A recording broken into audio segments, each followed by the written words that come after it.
Fully connected marriage episode number 3ಗೆ ನಿಮ್ಮನ್ನು ಸ್ವಾಗತಿಸ್ತೇನೆ. ಪೂರ್ಣ ಸಂಪರ್ಕಿತ ದಾಂಪತ್ಯಕ್ಕೆ ಇಂಧನ ನೀಡುವ 3 ಸತ್ಯಗಳು.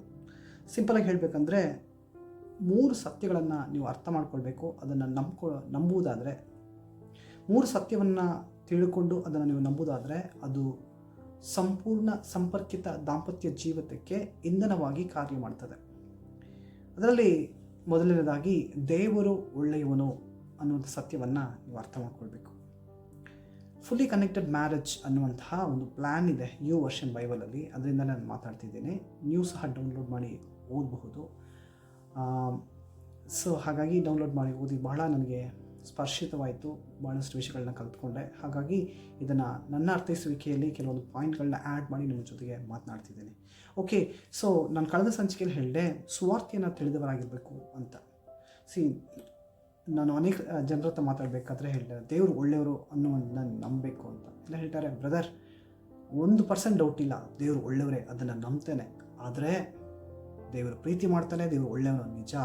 ಆದರೆ ಕೋಪ ಬಂದರೆ, ಆದರೆ ತಪ್ಪು ಮಾಡಿದ್ರೆ ಅಂತಾರೆ. ಒಂದು ಒಳ್ಳೆಯ ತಂದೆ, ನಿಜವಾಗ್ಲೂ ಪ್ರೀತಿಸುವಂಥ ತಂದೆ ನಾವು ಮಾಡುವಂಥ ಕಾರ್ಯಗಳಿಗೆ ದಂಡಿಸುವವನಲ್ಲ.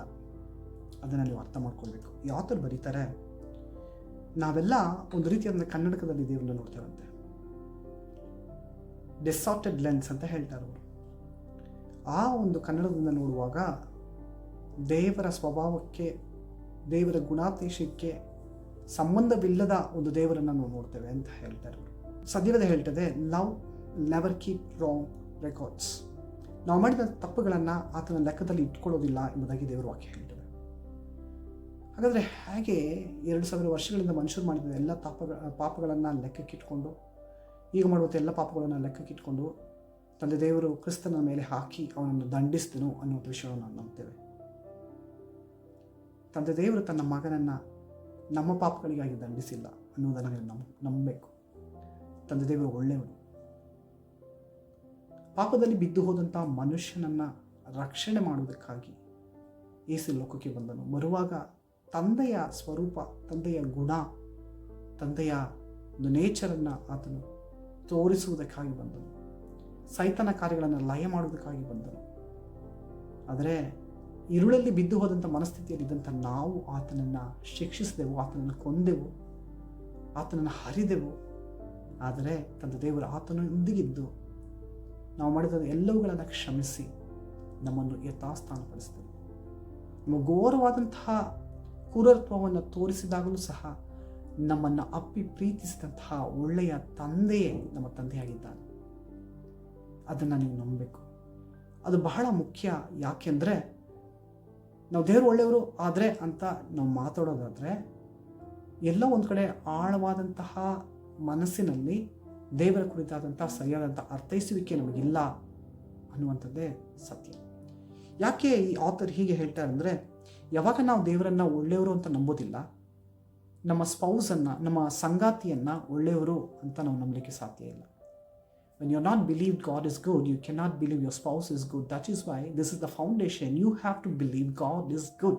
When you say God is good, brother, I agree. I will never argue about that. God is so good, so lovable.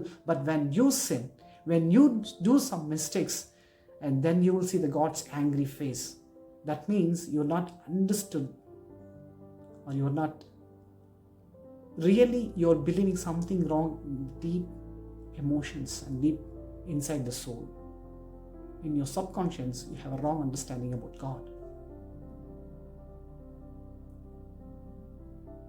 For sin, punishment is not the solution. Okay? So, God restored us. We can talk about very deeply about this topic, but I'm talking very simple ways to understand certain things. We have to understand God is good. When you not believe this, you cannot see your spouse as good.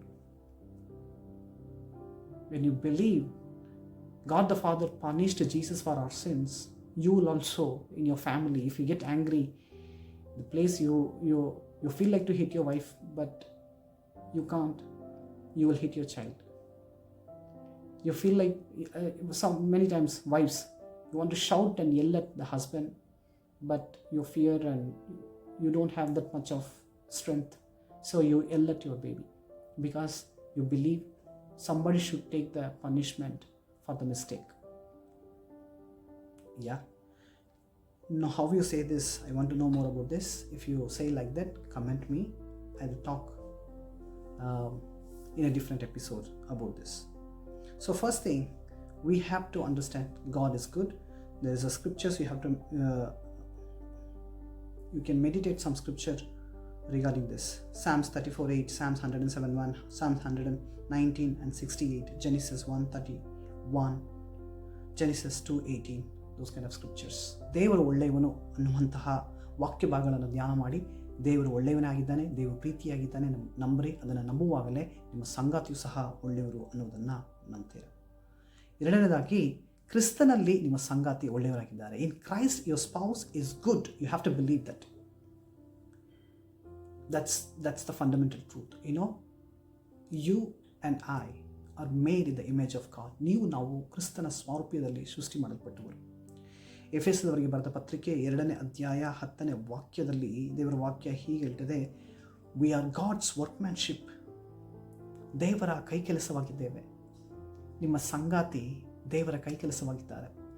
139ನೇ ಕೀರ್ತನೆಯಲ್ಲಿ ದಾವಿದನು ಹೀಗೆ ಹೇಳ್ತಾನೆ, you are fearfully and wonderfully created me. TB. ಟ್ರಾನ್ಸ್ಲೇಷನ್ನಲ್ಲಿ ಇನ್ನೂ ಬಹಳ ಚೆನ್ನಾಗಿದೆ. ಬಹಳವಾಗಿ ನನ್ನನ್ನು ತಾಯಿ ಗರ್ಭದೊಳಗೆ ರೂಪಿಸಿದ್ದಿ, ಭಯದಿಂದಲೂ ಪ್ರೀತಿಯಿಂದಲೂ. ನೋಡ್ರಿ, ದೇವರು ನಮ್ಮನ್ನು ಸೃಷ್ಟಿ ಮಾಡಬೇಕಾದ್ರೆ ಭಯದಿಂದ ರೂಪಿಸಿದಂತೆ. ಆ ವಾಕ್ಯವನ್ನು ಕೇಳಿದಾಗ ನಾನು ಬಹಳ ಭಾವನಾತ್ಮಕಗೊಂಡೆ. ಭಯ ಅಂದರೆ ಹೆದರಿಕೆ ಅಲ್ಲ ರೀ. ಭಯ ಅಂದರೆ ನಮ್ಮನ್ನು ಕುರಿತು ಕನಸು, ನಮ್ಮನ್ನು ಕುರಿತು ಆಸೆ, ನಮ್ಮನ್ನು ಕುರಿತು ಪ್ರೀತಿ. ನನ್ನ ಜೀವನ ಚೆನ್ನಾಗಿರಬೇಕು, ಇವನು ಚೆನ್ನಾಗಿರಬೇಕು, ಇವನನ್ನು ಹೀಗೆ ಮಾಡ್ತೀನಿ, ಹಾಗೆ ಮಾಡ್ತೀನಿ, ಬಹಳಷ್ಟು ಕನಸುಗಳಿಂದ ಆತನು ಭಯದಿಂದಲೂ ಪ್ರೀತಿಯಿಂದಲೂ ನಮ್ಮನ್ನು ಸೃಷ್ಟಿ ಮಾಡಿದನು, ನಿಮ್ಮ ಸಂಗಾತಿಯನ್ನು ಸೃಷ್ಟಿ ಮಾಡಿದನು. Fearfully wonderfully, we are made fearfully and wonderfully. We are the workmanship of God. ನಿಮ್ಮಲ್ಲಿ ಕೊರತೆಗಳು ಇದೆಯಾ? ಇರಬಹುದು. ಆದರೆ ಕೊರತೆಗಳ ನಿಮಿತ್ತ ನೀವು ಯಾರು ಅನ್ನೋದನ್ನು ತೀರ್ಮಾನ ಮಾಡಲಿಕ್ಕೆ ಸಾಧ್ಯ ಇಲ್ಲ. ನಿಮ್ಮ ಸಂಗಾತಿಯ ಕೊರತೆಗಳ ಮೂಲಕ ಅವರು ಯಾರು ಎಂಬುದಾಗಿ ಅವರನ್ನು ತೀರ್ಮಾನ ಮಾಡಬೇಡಿ, ಅದನ್ನು ಮಾತನಾಡಬೇಡಿ. ಬದಲಾಗಿ ಕ್ರಿಸ್ತನಲ್ಲಿ ಅವರು ಯಾರಾಗಿದ್ದಾರೆ ಅನ್ನುವುದನ್ನು ಅರಿತು ಅದನ್ನು ನೀವು ಮಾತನಾಡುವಾಗ ಆ ಕೊರತೆಗಳು ಅವರಲ್ಲಿ ಕಾಣದೆ ಹೋಗುವುದನ್ನು ನೀವು ನೋಡ್ತೀರ. ನೋಡ್ರಿ, ನಾವು ಮಾತಾಡೋ ಮಾತು ಬೀಜ ಇದ್ದಾಗೆ. ಬೀಜ ಇದ್ದ ಹಾಗೆಲ್ಲ ಬೀಜಾನೇ. Our words is like a seed. It's a seed. What you sow, you will reap it. So, sow the word of faith, sow the word of righteousness, and you will reap. ಒಂದು ವೇಳೆ ಕೋಪ ಪಡುವಂಥ ವ್ಯಕ್ತಿಯಾಗಿದ್ದರೆ, ಯಾವಾಗಲೂ ಕೋಪ ಪಡ್ತೀರಾ, ಇವರು short temper person, ಇವರು angry person ಅನ್ಬೇಡಿ. ಬದಲಾಗಿ ಅವರಿಗೆ ಸಹಾಯ ಮಾಡಿ.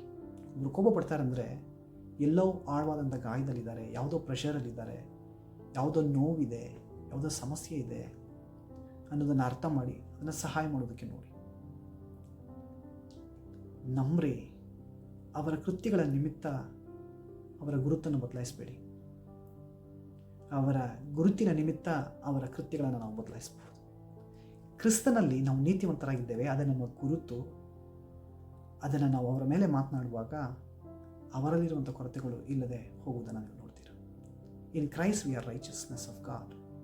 ಇನ್ Christ we are good. In Christ we are wonderful.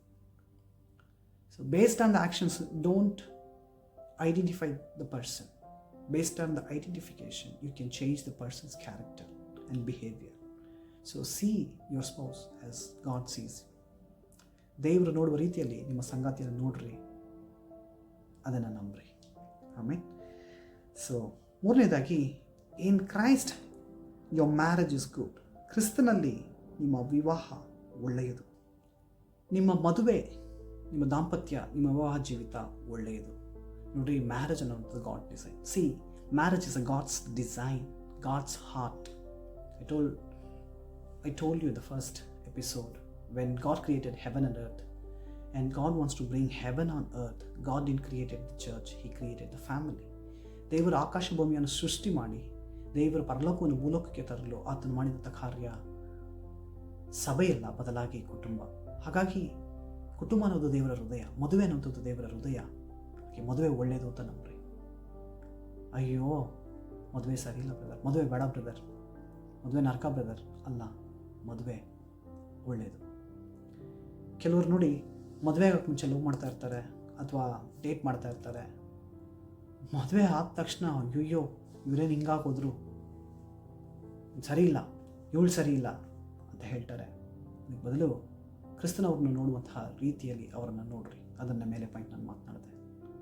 ಕೆಳಗೆ ಇದು ದೇವರ ಡಿಸೈನ್ ಆಗಿದೆ, ದೇವರ ಚಿತ್ತವಾಗಿದೆ, ದೇವರ ಹೃದಯವಾಗಿದೆ ಎಂಬುದನ್ನು ನಂಬ್ರಿ. ಹಾಗೆ ನಂಬುವಾಗ ದೇವರು ನಿಮ್ಮ ಜೀವಿತವನ್ನು ಸುಂದರಗೊಳಿಸ್ತಾನೆ. ನಾನು ಹೇಳಿದ್ನಲ್ಲ, ಕೆಲವು ದಿವಸಗಳ ಹಿಂದೆ ಒಂದು ವ್ಯಕ್ತಿ ನನಗೆ ಟೆಕ್ಸ್ಟ್ ಮಾಡಿದ್ರು, ಬ್ರದರ್ ಲವ್ ಮ್ಯಾರೇಜ್ ರೈಟಾ ಅಥವಾ ಅರೇಂಜ್ ಮ್ಯಾರೇಜ್ ರೈಟಾ ಅಂತ. ನಾನು ಹೇಳಿದೆ, it's not about the love marriage or arrange marriage, it's about your choice. Are you choosing rightly? You have to know this person is the will of God. ನೀವು ಮಾಡುವಂಥ ಆಯ್ಕೆ ಸರಿಯಾಗಿರಬೇಕು, ಇದು ದೇವರ ಚಿತ್ತಾನ ಅನ್ನೋದನ್ನು ಅರಿಬೇಕು ಅಂತ ಅವ್ರು ಹೀಗೆ ರಿಪ್ಲೈ ಮಾಡಿದ್ರು. ಹೇಗಿದ್ರು ದೇವ್ರ ಚಿತ್ತನೇ ಆಗೋದು, ಬೇರೆ ಏನಾಗೋದಿಲ್ಲ ಅಂತ ನಾನು ಅವ್ರಿಗೆ ರಿಪ್ಲೈ ಮಾಡಿದೆ. ಹಾಗಿದ್ರೆ ಅನೇಕ ಮದುವೆಗಳಲ್ಲಿ ಯಾವ ಮದುವೆಗಳಲ್ಲೂ ಸಮಸ್ಯೆನೇ ಇರೋದಿಲ್ಲ. If that is the case, then nobody will face any issues.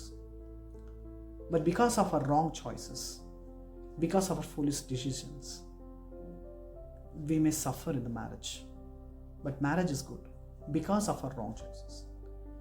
But I want to encourage you, even if you made a wrong choices, God is a good God who can change the bad situation into good situation. ಕೆಡುಕನ್ನ ಒಳಿತನ್ನಾಗಿ ಬದಲಾಯಿಸುವಂತಹ ಒಳ್ಳೆ ತಂದೆ ನಿಮಗಿರುವುದರಿಂದ ಒಂದು ವೇಳೆ ಮದುವೆ ಸರಿಯಾಗಿ ಹೋಗ್ತಿಲ್ಲ ಅಂದರೆ ನಂಬ್ರಿ, ವಿಶ್ವಾಸಿಸ್ರಿ, ಕೆಡುಕನ್ನ ಒಳಿತನ್ನಾಗಿ ಬದಲಾಯಿಸುವಂಥ ದೇವರು ನಿಮ್ಮ ಮದುವೆಯನ್ನು ಅದನ್ನು ಒಳ್ಳೆಯ ರೀತಿಯಲ್ಲಿ ಬದಲಾಯಿಸ್ತಾನೆ ಎಂಬುದಾಗಿ ಪೌಲನು ಕೊರಿಂಥದವರಿಗೆ ಬರೆದ ಪತ್ರಿಕೆಯಲ್ಲಿ ಬರೀತಾನೆ, ಅವಿಶ್ವಾಸಿಯನ್ನು ಮದುವೆ ಆಗಬೇಡಿ ಅಂತ. ಒಂದು ವೇಳೆ ಮದುವೆ ಆದರೆ ಬಿಟ್ಟು ಬಿಡಬೇಡ್ರಿ, ಯಾಕೆಂದರೆ ನಿಮ್ಮ ನಂಬಿಕೆ ಅವರನ್ನು ರಕ್ಷಣೆಗೆ ತರ್ತದೆ ಎಂಬುದಾಗಿ. ಒಂದು ವೇಳೆ ನೀವು ರಾಂಗ್ ಚಾಯ್ಸ್ ಮಾಡಿದ್ದೀರಾ ಅಂದರೆ ಪರವಾಗಿಲ್ಲ, ದೇವರ ಸಮೀಪಕ್ಕೆ ತನ್ನಿರಿ.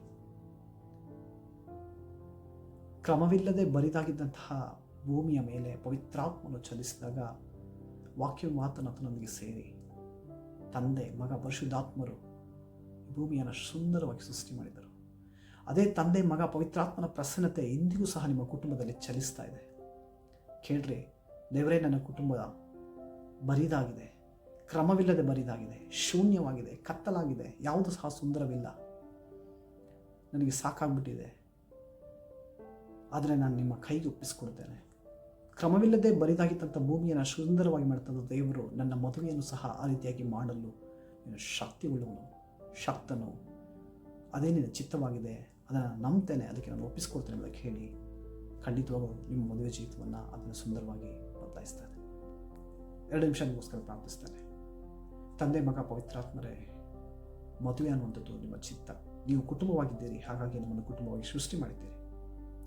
ಕ್ರಮವಿಲ್ಲದೆ ಬರಿದಾಗಿ ಶೂನ್ಯವಾಗಿರುವಂಥ ಮದುವೆ ಮೇಲೆ ದೇವರಾತ್ಮನ ಪ್ರಸನ್ನತೆ ಚಲಿಸಲಿ, ಸಕಲವೂ ಸುಂದರವಾಗಲಿ, ಯೇಸುವಿನ ನಾಮದಲ್ಲಿ ಕರ್ತನೆ. ಕೆಲವೊಂದು ಸ್ತ್ರೀಯರ ಕಣ್ಣೀರನ್ನು ನೋಡ್ತಿದ್ದೇನೆ.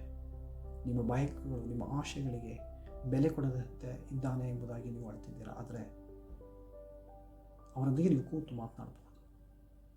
ಪ್ರಾರ್ಥನೆ ಮಾಡಿ ಅವರೊಂದಿಗೆ ಕೂತು ಮಾತನಾಡ್ರಿ. ಅಸಾಧ್ಯವಾಗದಂಥ ಒಂದು ವಿಷಯವೂ ಸಹ ದೇವರಿಗಿಲ್ಲ. ಸಮರ್ಪಿಸಲಿ ಈಗಲೇ. ದೇವರಾತ್ಮನೆ ಕುಟುಂಬಗಳಿಗೆ ಪ್ರಸನ್ನತೆ ಚಲಿಸಲಿ. ಈಗ ತಾನೇ ಒಂದು ಪುನರುತ್ಥಾನ, ಒಂದು ತಿರುವು ಉಂಟಾಗಲಿ. ಈಗ ಮಾತನಾಡಿದ ಎಲ್ಲವೂ ಸಹ ಇವರ ನಂಬಿ ಅದನ್ನು ಜೀವಿತದಲ್ಲಿ ಕಾಣಲಿ. ಯೇಸುವಿನ ನಾಮದಲ್ಲಿ ಸ್ವಾಮಿ, ಆಮೇನ್, ಆಮೇನ್. ನೆಕ್ಸ್ಟ್ ಎಪಿಸೋಡಲ್ಲಿ ನಿಮ್ಮನ್ನು ಭೇಟಿ ಆಗ್ತೇನೆ. ದೇವರು ನಿಮ್ಮೊಂದಿಗಿರಲಿ.